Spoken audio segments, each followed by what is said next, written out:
Hello tout le monde, non je ne suis pas nue, j'ai juste un haut où on voit les épaules. Je suis ravie de vous retrouver sur ma chaîne l'ADN Beauté. Cette fois-ci on va faire un haul. Et oui, en ce moment c'est du grand n'importe quoi, mais c'est pas grave, on va commencer. Tout d'abord, ce qui m'a donné envie, c'est la nouvelle collection de chez Estée Lauder, la collection pour cet été.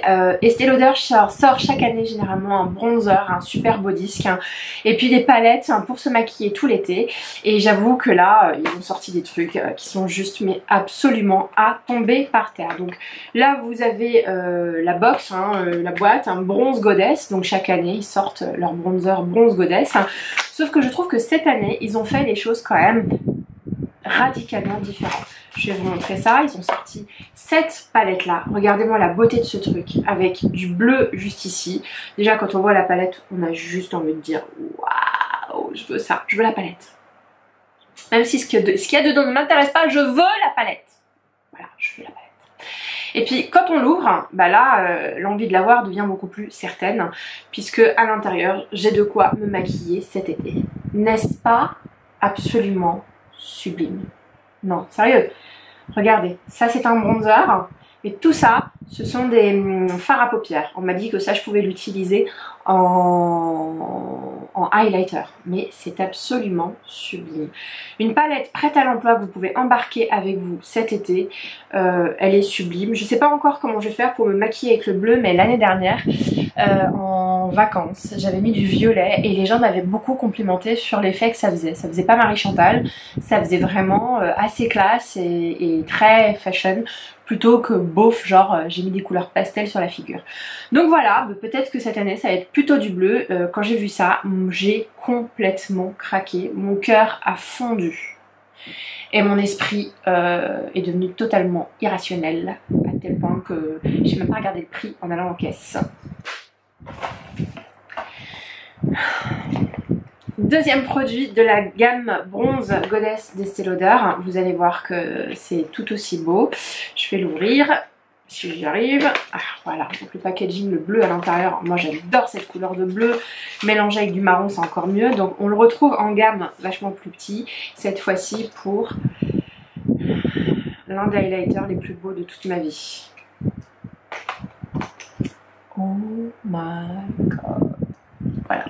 Je vais pas les essayer ici, je vais consacrer une vidéo oh my god, est-ce que ça vaut le coup d'acheter ça parce que c'est quand même assez cher. Hein? C'est pas donné. Donc avant que vous fassiez la même bêtise que moi sur un coup marketing, je vous propose vraiment une revue détaillée sur ces deux produits. Revue que je vais faire, je sais pas quand, mais je vais faire. Ok? Ah oui, non mais attendez, c'est pas terminé. Dans la gamme bronze goddess, ils ont sorti un rouge à lèvres. Je vais l'ouvrir devant vous. C'est un rouge à lèvres, il y en avait deux. Moi j'ai pris la teinte numéro 2. Et il m'a fait penser au rouge à lèvres qui est en sortie là en ce moment, qui est le rouge à lèvres Orgasme de chez Nars. Donc c'est une espèce de rose un peu doré, vraiment un rose gold limite, et qu'on met sur les lèvres. Alors attendez, je vais l'ouvrir, hop hop hop, vous allez voir le machin. Donc le packaging il est vachement beau. J'ai juste envie de sortir. Regarde, je vais mettre du rouge à lèvres. Et voici le rouge à lèvres en question. Donc je vais pas vous le swatcher, je vais vous faire patienter et on va mettre tout ça dans une vidéo spéciale. Oh my god, est-ce que ça vaut le coup d'acheter cette collection là? Qu'est-ce que j'ai pris également? Je suis allée chez Armani et je suis tombée sur ce truc absolument sublime qui est un bronzer slash highlighter. Je vais vous mettre de plus près en espérant qu'il va y avoir un focus. C'est l'une des plus belles choses que j'ai jamais vues de toute ma vie. En fait j'ai beaucoup craqué sur le packaging. Donc ils disent que c'est un bronzer très lumineux. Je vais essayer de regarder ce qu'il y a derrière. Il écrit quoi? Il écrit Sunrise Bronzing and Highlighting, palette bronzante et illuminatrice visage. Voilà, donc j'aime aussi beaucoup le packaging parce que je le trouve très pratique et c'est la première fois de ma vie que je garderai la brosse qu'on me propose à l'intérieur. Parce que je la trouve, je pense, assez pratique cette brosse là, vu que elle est grande, elle peut vraiment faire tout le visage, alors que d'habitude on vous donne des petites brosses comme ça, vous pouvez rien faire. Regardez, hop, on va vous les comparer pour que vous puissiez voir, hop, ça je garde, ça je jette. Donc voilà, c'est une belle palette. Pareil, je vous ferai une vidéo là-dessus pour vous donner l'envie ou pas de l'acheter ou me faire regretter à moi de l'avoir acheté.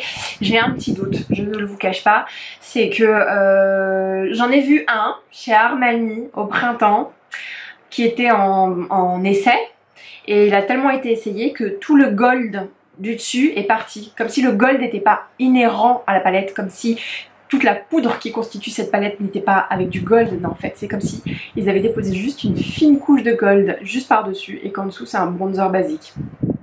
Si c'est le cas, je suis dégoûtée. Voilà, je serais dégoûtée si c'était le cas. Et on va voir ça, on va l'essayer ensemble. Je vais bien l'utiliser pour qu'on voit ensemble si c'est vraiment le cas. Ensuite, j'ai craqué pour deux palettes de chez NARS. C'est les palettes du moment, elles sont en édition limitée. Je trouve qu'elles sont absolument sublimes. Je suis une fan inconditionnelle de NARS. Je trouve que la qualité est quasiment tout le temps au rendez-vous. Tout d'abord, cette palette-là qui s'appelle Narcissist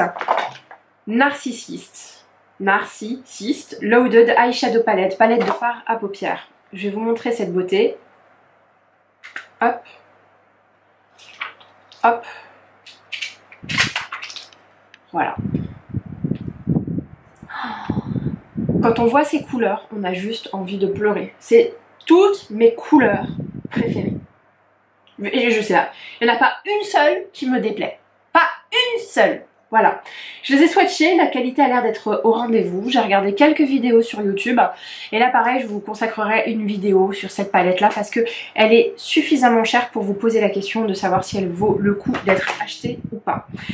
Du coup, Narcissist, c'est aussi deux palettes blush. Moi, j'ai pris la palette la plus foncée qui s'appelle Unfiltered One. Il y avait la Unfiltered Two. Et dans celle que j'ai pas prise, en fait, les couleurs étaient très pétales de rose, très claires. Ça aurait fait blanc sur moi. Mais si j'avais été plus claire, je les aurais pris. Mais cette palette, elle était sublime. Bon, c'est pas grave. J'ai pris la plus foncée. Comme vous pouvez le voir, les couleurs sont très foncées. Très foncé et à manier avec beaucoup de précautions. Je vais vous montrer ça. Voilà. Vous allez me dire mais comment tu vas mettre ça? Et bien figurez-vous que j'ai vu des tutos sur internet où ils expliquent comment faire et c'est absolument sublime. Mais c'est vrai qu'il faut le coup de main. Et moi je suis pas make-up artiste donc ça peut être un tout petit peu compliqué. Ça c'est un highlighter, ça c'est un blush qui s'appelle Exhibit A. Non bah non je sais pas comment il s'appelle. Out There, c'est celui-là, Exhibit A.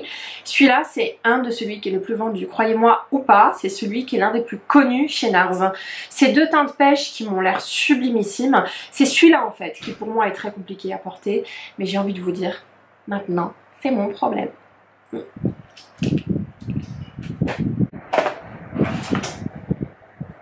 Ensuite, il y a trois rouges à lèvres de chez Marc Jacobs. Et je crois qu'en tout, il y en a 5 ou 6 qui sont sortis et qui sont pas des liquid matte, mais des rouges à lèvres liquides. Alors vous allez me dire, mais qu'est-ce que c'est que ce truc-là? Et bien, ce sont des rouges à lèvres liquides. C'est tout? Qu'est-ce que vous voulez que je vous dise? Mais tout simplement, c'est pas des rouges à lèvres mat dans le sens où ils sèchent pas pour se matifier. En fait, ce sont tout simplement des rouges à lèvres crémeux qui sont satinés, crémeux et qui ne deviennent pas mat et dont la texture est celle vraiment d'un rouge à lèvres. Ils ont choisi juste de ne pas le faire sous forme de peau. Ils ont essayé de le faire sous cette forme-là. Je pense pour apporter plus de précision dans l'application, parce que du coup avec un applicateur comme ça, vous êtes beaucoup plus précis qu'avec le raisin d'un rouge à lèvres. J'en ai pris 3 parce qu'il me semblait que les autres étaient un peu trop clairs pour moi. Celle-ci c'est la teinte Shush Blush. Ensuite j'ai la teinte Hot Cocoa.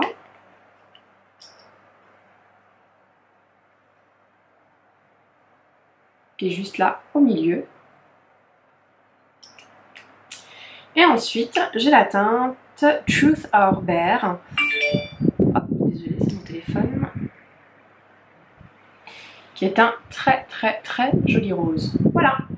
Donc, je ne les ai pas encore essayés pour tout vous avouer. Je les ai essayés en magasin, c'est vrai, mais je ne les ai pas encore essayés chez moi. Je vous en dirai beaucoup plus. En tout cas, ils m'ont l'air absolument géniaux et plutôt innovants. Ils me font quand même penser au Lip Glide de chez NARS, qui avait cette texture un peu hybride, qui n'était pas mat, qui était crémeux, qui était glissant, qui était silicone. On ne savait pas trop sur quel pied danser. Là, en revanche, moi je sais un peu plus sur quel pied danser parce que ça ressemble vraiment à un très beau rouge à lèvres crème. Alors que les Lip Glide de NARS, on ne savait pas trop où est-ce qu'on en était. Sinon, il y a une petite nouveauté qui est sortie chez Kiehl's. Je l'ai acheté en petit format. C'est un masque. C'est un masque au calendula et à l'aloe vera. Bon, bah, la promesse, hein, c'est qu'il est hydratant et calmant. Il rafraîchit et revitalise pour un look en bonne santé, tout type de peau. Donc, bah, j'avais trouvé ça pas mal. J'adore les masques Kiehl's, j'adore la marque Kiehl's. Donc, ça m'a donné envie d'investir dans un masque. J'utilise des masques à peu près 3 ou 4 fois par semaine. Je vais pas l'ouvrir, mais c'est une texture gelée et j'ai prévu de vous faire une vidéo spéciale masques, mes masques préférés, ceux que je vous recommande d'acheter et ceux que je vous recommande de ne pas acheter. Et oui, j'ai fait quelques erreurs. Qu'est-ce qui reste sur ma table? Si, il y avait ce petit baume lèvres réparateur à la cire essentielle de rose qui vient de chez Clarins et qui, ma foi, est tout à fait agréable. De plus en plus, hein, j'aime les baumes qui ont cette forme-là parce que les baumes où on est obligé, comme celui-là, de mettre le doigt, c'est un peu embêtant. Donc celui-là, je le garde pour la maison parce que je sais que j'ai les mains propres. Et Dieu sait qu'il sent trop bon. C'est le couvent des minimes. Et celui-là, il sent bon sans plus, d'accord, mais je trouve qu'il est très agréable sur les lèvres. C'est celui qui m'accompagne partout avec le Bariéderm. Enfin, le Bariéderm, il reste quasiment plus rien dedans. Je préfère quand même la formule du Bariéderm qui est un peu plus mate, hein, alors que celle-ci est un peu plus siliconée, un peu plus glissante, hein, alors que le Bariéderm, on pourrait limite le mettre sous un rouge à lèvres. Mais c'est quand même plutôt pas mal. Autre produit, ultra luxe. Ne dites pas à mon conjoint que j'ai acheté parce que sinon il me tuerait. C'est un produit de chez La Mer. Voilà. Je vais commencer à m'initier à cette marque hein, qui a des vertus mais qui sont juste, comment dire, incontestables. Incontestable. Toutes les filles que je connais et qui mettent de la crème La Mer me disent que c'est la meilleure crème qu'elles n'ont jamais utilisée. Il y a même une nénette sur une vlogueuse, alors peut-être que c'est faux, mais qui expliquait qu'elle avait des brûlures sur la peau et parce qu'elle avait fait, je sais pas, un truc avec de l'eau bouillante ou machin. C'était des brûlures superficielles mais ça avait laissé quand même des taches sur sa peau et c'est en utilisant la crème de La Mer que les taches sont parties. Et c'est vrai que dans l'histoire de La Mer, c'est tout à fait l'histoire d'un scientifique qui, en faisant une expérience, s'est brûlé et qui a donc décidé de créer sa propre crème qui lui permet de régénérer, revitaliser sa peau et faire disparaître ces brûlures là. Donc voilà. Moi j'ai pas encore acheté la crème et ça ne saurait tarder, mais il va falloir que j'économise et c'est un peu compliqué d'économiser avec tout ce que j'achète en ce moment. Moi j'ai acheté l'huile pour le corps. Regardez-moi la beauté de ce machin. Oh non mais regardez-moi la beauté de ce machin.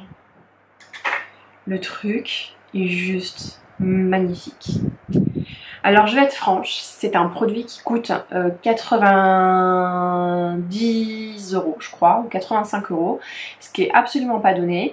Ça va me servir d'huile pour le corps, hein, pour tout l'été, notamment sur les jambes, etc. Je trouve qu'elle sent bon et j'ai dû y aller au moins 3 fois au corner avant de l'acheter. Je me suis aspergée avec cette huile juste pour être sûre de l'odeur. L'odeur est très simple. C'est pas une odeur de monoï comme les huiles qu'on vend en général l'été. C'est une odeur très simple, très efficace, de propre, comme j'aime. Et je trouve qu'elle est hyper agréable. J'ai testé l'huile au monoï de chez Guerlain, l'huile terracotta, je crois qu'elle s'appelle. Ça sent super bon, mais le truc est tellement gras. J'adore le gras, hein, mais pas pour la journée, pas quand je vais au boulot. C'est un peu compliqué sinon. Sinon, si c'est pour laisser des traces sur les chaises, des traces de cuisses graissées, c'est pas top, mauvaise pioche. Bon en tout cas ça c'est un fil non gras, c'est une huile sèche qui est hyper agréable à porter. Donc je l'ai prise et je me suis dit que j'allais me faire plaisir avec. Dernier produit de mon Beauty Makeup Splurge. Splurge ça veut dire déchaînement. Ça veut dire que je me suis déchaînée, j'ai fait n'importe quoi. Je me suis acheté ce spray Essence Mist Brume énergisante hydratation protection éclat de chez Chanel. J'ai terminé la brume que j'avais sur mon bureau qui était une brume Caudalie et je me suis dit pourquoi pas celle-ci. Voilà, c'est tout simplement une brume pour le visage. Moi j'ai besoin d'une brume hydratante parce qu'au cours de la journée ma peau se dessèche complètement et la brume de Caudalie c'est pas vraiment une brume, c'est surtout une eau thermale, une eau. Et toutes les eaux quand vous les tamponnez pas, ça assèche la peau, C'est pas bien en fait de laisser une eau thermale sécher à l'air libre ou une eau tout court les sécher à l'air libre. En fait, il faut la tamponner. Là-dedans, il y a des agents hydratants, donc elle est un peu plus graisseuse. J'aurais pas besoin de la tamponner ou de la sécher sur ma peau. Elle est justement faite pour se fixer à ma peau et lui rendre cette hydratation. Donc je l'ai essayé en magasin et je l'ai trouvé très agréable. Donc voilà, c'était mon Make-up Beauty Splurge Mega Giant Haul du n'importe quoi chez Sephora au printemps et un peu partout ailleurs. J'ai adoré faire cette vidéo pour vous. Je vous embrasse.